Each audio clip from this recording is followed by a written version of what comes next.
మనం భాషని ఎందుకు సృష్టించుకున్నాం? మాట్లాడడానికి. మనం ఏమనుకుంటున్నామో అవతల వ్యక్తికి అర్థమయ్యేటట్టు చెప్పడానికి, మన ఫీలింగ్స్ని, మన ఎమోషన్స్ని అవతల వ్యక్తికి కన్వే చేయడానికి ఒక లాంగ్వేజ్ని అనేది మనం సృష్టించుకున్నాం. ఇంగ్లీష్ కూడా అంతే కదా. సో స్పోకెన్ ఇంగ్లీష్ నేర్చుకుంటున్న మీరు ఏం నేర్చుకోవాలి అంటే ఏ సిచ్యువేషన్లో ఎలాంటి సెంటెన్సెస్ని, ఎలాంటి ఫ్రేజెస్ని, ఎలాంటి వర్డ్స్ని యూజ్ చేయాలి అనే విషయాన్ని మనం తెలుసుకోవాలి. ఎందుకో తెలిసిందే కదా, భాష అనేది మన ఎమోషన్స్ని, ఫీలింగ్స్ని, మన అవసరాలని ఎదుటివారికి అర్థమయ్యేటట్టు చెప్పడానికి. ఏ సిచ్యువేషన్స్లో చెప్తాము?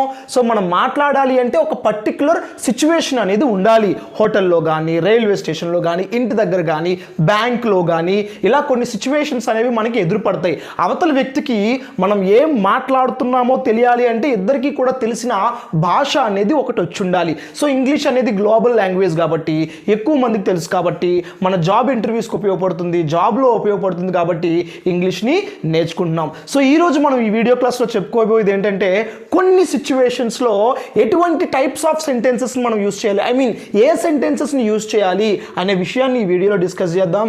దిస్ ఈజ్ మహేష్, మీరు చూస్తున్నారు Mahesh sparking YouTube channel. Before for go let's get started. So ఈ వీడియో కనుక మీకు ఉపయోగంగా అనిపిస్తే కంపల్సరీ సబ్స్క్రైబ్ చేసుకోండి. ఎందుకంటే నేను వీడియో అప్లోడ్ చేయగానే మీకు అది నోటిఫై అవుతుంది. ఈజీగా మీరు స్పోకెన్ ఇంగ్లీష్ నేర్చుకోవచ్చు. సరేనా? ఫస్ట్ సిచ్యువేషన్ రైల్వే స్టేషన్ దగ్గర అండి. సో మనందరం కూడా ట్రావెలింగ్ చేస్తూ ఉంటాం. మీరు అవసరానికి తిరుపతి వెళ్ళొచ్చు, లేకపోతే ఇంకొక ఊరు వెళ్ళొచ్చు, విజయవాడ వెళ్ళొచ్చు, ఢిల్లీ వెళ్ళొచ్చు, ఇలా మనం వెళ్తూ ఉంటాం కదా. మోస్ట్లీ వీ యూజ్ రైల్వేస్, ఎందుకంటే చీపెస్ట్ ట్రాన్స్పోర్టేషన్ కాబట్టి మనం రైల్వేస్ యూజ్ చేస్తాం. సో రైల్వే స్టేషన్ దగ్గర మన అవసరాలని ఇంగ్లీష్లో ఎలా చెప్పాలి చూడండి. First sentence, excuse me, which platform does the train to Vijayawada depart from? దీని అర్థం ఏంటో తెలుసా? విజయవాడకి వెళ్ళే ట్రైను ఏ ప్లాట్ఫామ్లో ఆగుతుంది? Excuse me, which platform does the train to Vijayawada depart from? అర్థమైందా? ఏ ప్లాట్ఫామ్లో విజయవాడకి వెళ్ళే ట్రైన్ ఉంది, ఏ ప్లాట్ఫామ్ నుంచి వెళ్తుంది అని అడగడం అనమాట. తర్వాత చూడండి, could you also tell me if there are any delays or changes to the schedule? మళ్ళీ చదువుతున్నా. సో దీనికి అర్థం మీకు వచ్చేస్తుంది కదా, అర్థమైపోతుంది కదా. సో ప్రాక్టీస్ చేయాలి. నేను పలుకుతూ ఉంటే, నేను చదువుతూ ఉంటే, నాతో పాటు చదువుతూ ఉంటే మీకు కూడా కంపల్సరీగా వచ్చేస్తుంది. చూడండి, could you also tell me if there are any delays or changes to the schedule? అంటే ట్రైన్ 9 గంటలకు వస్తుంది, ఏమన్నా చేంజెస్ ఉన్నాయా?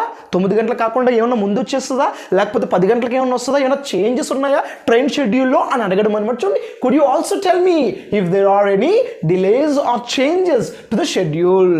ఇది రైల్వే స్టేషన్లో మోస్ట్గా మనకు ఉపయోగపడే 2 సెంటెన్సెస్ అనమాట. ఈ అవసరం వస్తుంది కదా. సో ఇంగ్లీష్లో మీరు ఈసారి నుంచి అడగండి. ఇలాంటి సిచ్యువేషన్లో మీకు ఇంగ్లీష్ వచ్చిందని అందరికీ తెలుస్తుంది.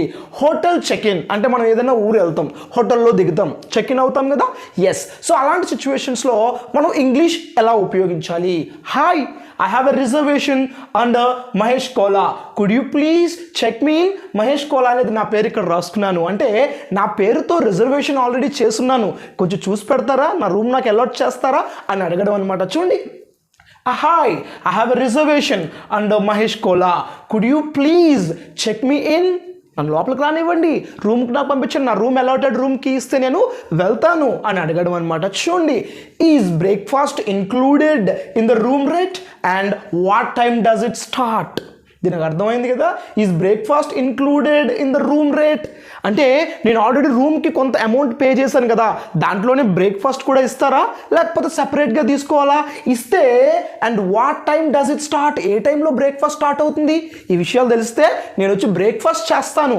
ఈ 2 సిచ్యువేషన్స్ మీరు అర్థమయ్యాయి కదా. ఈ 2 రైల్వే స్టేషన్లో మీకు అడగాలన్నా, హోటల్ చెక్ ఇన్ సిచ్యువేషన్లో ఈ సెంటెన్సెస్ యూజ్ చేస్తే మీకు ఇంగ్లీష్ బాగా వచ్చినట్టు అవుతుంది. సో ఫర్ సిచ్యువేషన్స్, సో మీరు ట్రావెలింగ్ చేస్తూ ఉన్నారు, దగ్గరలో ఉన్న రెస్టారెంట్కి వెళ్ళి ఫుడ్ ఆర్డర్ చేయాలి. ఎలా చేస్తారు చూడండి. I'll have the special of the day please and can I get it without onions? ఈరోజు మీ రెస్టారెంట్లో ఏదైతే స్పెషల్ ఉందో అది తీసుకురండి, బట్ ఒక చిన్న కండిషన్ ఏంటి అంటే can I get it without onions? Onions లేకుండా తినాలని ఉంది, ఎందుకంటే నాకు ఆనియన్స్ కొంచెం అలర్జీ ఉంది, సో నేను ఆనియన్స్ తిన్ను అని ఇలా చెప్పడం అనమాట. చూడండి, I'll have the special of the day please and can I get it without onions? ఇలా అడగొచ్చు. అర్థమైందా? ఆర్డర్ చేయొచ్చు. తర్వాత could you recommend a popular dish from the menu that's vegetarian? ఇలా కూడా అడగొచ్చు. Could you recommend a popular dish from the menu? మీ దగ్గర మెన్యూ ఉంది కదా, లిస్ట్ ఆఫ్ డిషెస్, దాంట్లో నుంచి మంచి పాపులర్ ఏదో మీరు చెప్తారా, కొంచెం రికమెండ్ చేస్తారా, నేను అదే తీసుకుంటా. బట్ దట్స్ వెజిటేరియన్ అయిన డిష్ నాకు చెప్పండి, నేను అదే ఆర్డర్ పెట్టుకుంటా అని చెప్పడం. అర్థమైందా? And asking for directions. మీకు తెలుసు బస్ స్టాప్కి వెళ్ళాలి, లేకపోతే ఇంకో ప్లేస్కి వెళ్ళాలి. డైరెక్షన్స్ ఎలా అడుగుతాం అంటే అక్కడికి వెళ్ళాలి, ఎక్కడికి వెళ్ళాలి అని మనం అడుగుతూ ఉంటాం కదా. అది ఇంగ్లీష్లో ఎలా అడగాలో చూద్దాం. Hey, can you tell me how to get to Madhurawada from here? ఇక్కడి నుంచి మధురవాడ వెళ్ళాలో కొంచెం చెప్పగలవా please? Hey, can you tell me how to get to Madhurawada from here? ఇక్కడి నుంచి మధురవాడ ఎలా వెళ్ళాలో చెప్తావా ప్లీజ్ అని అడగడం అనమాట. వాళ్ళు డైరెక్షన్స్ చెప్పారు, థ్యాంక్స్ చెప్పాలిగా, thanks for the directions. Is it within walking distance or should I take a taxi? ఏమన్నాడు? డైరెక్షన్స్ చెప్పినందుకు థ్యాంక్ యూ. ఇది వాకింగ్ డిస్టెన్స్లోనే ఉందా అంటే నడిచి వెళ్ళిపోవచ్చా, లేదా should I get a taxi ఏమన్నా తీసుకోవాలా అని అడగడం అనమాట. అర్థమైందా? ఇలాంటి సిచ్యువేషన్స్లో మనం ఇలాంటి సెంటెన్సెస్ని యూజ్ చేయాలి. సో సిచ్యువేషన్ బేస్డ్ మీద మీరు లాంగ్వేజ్ని కనుక నేర్చుకోగలిగితే చాలా తొందరగా నేర్చుకుంటారు. అర్థమైందా? Grammar through spoken English classes కూడా మనం స్టార్ట్ చేస్తాం. అలాంటి క్లాసెస్ కావాలంటే కామెంట్ సెక్షన్లో పెట్టండి.